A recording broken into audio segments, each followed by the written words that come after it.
neglected groups in the policy domain as well as in the private sphere and also in practice. We grew up with them, and I know how they were seen in society, how they were addressed in society. They tended not to have dignity.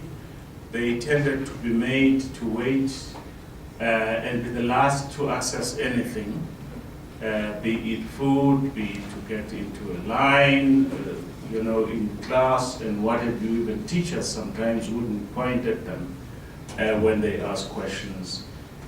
Further, compounding the problem that the children had.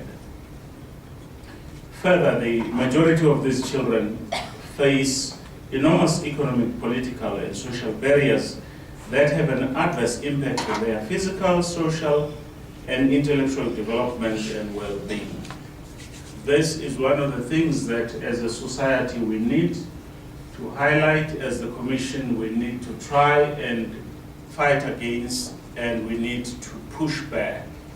We need to aim as a Commission and as a society at a society that takes greater care, or the greatest care, of our children, and especially those with disability, and enable them to have access to these rights and privileges and so on. In other words, we should fight to remove those political and social barriers. Many of these children do not have access to the most basic needs, such as healthcare, services, and education, experience multiple deprivations even within their family, and are invisible in national policy agenda. I recall recently, Commissioner, that there was a child in Limpopo somewhere that the Commission had to rescue from her own father.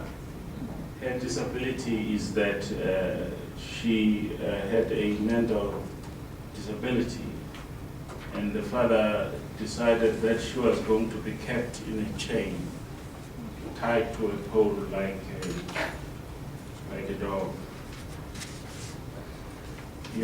So there is a challenge to us as the Commission and to everybody to try and change the perception and the practice that we have towards children who live with disability.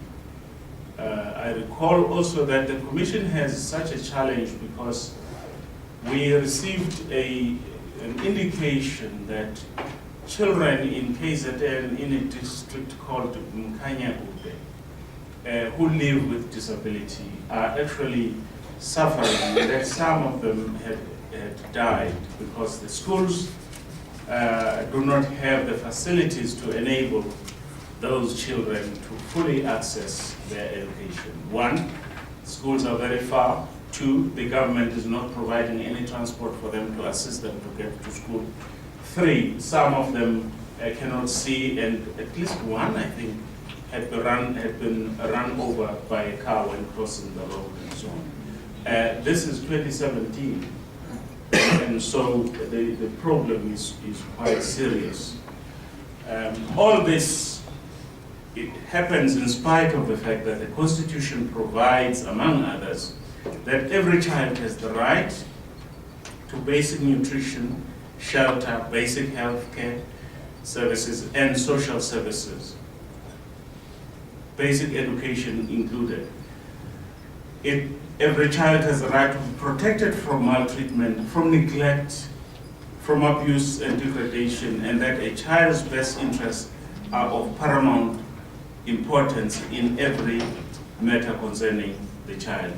My mandate was not to deal with these problems, but I thought I should deal with them before I say what the purpose of this gathering is. The conference seeks to involve all stakeholders in a dialogue geared towards ensuring an inclusive environment for children with disability, which includes access to education, access to healthcare, and access to social services. The main objective of the objectives of the conference are: 1, collectively review legislation and policy designed to promote rights of children with disabilities, identify progress made in the realization of rights of children with disabilities, identify challenges in the realization of these rights, and then chart a roadmap towards mitigating these challenges and eventually eliminating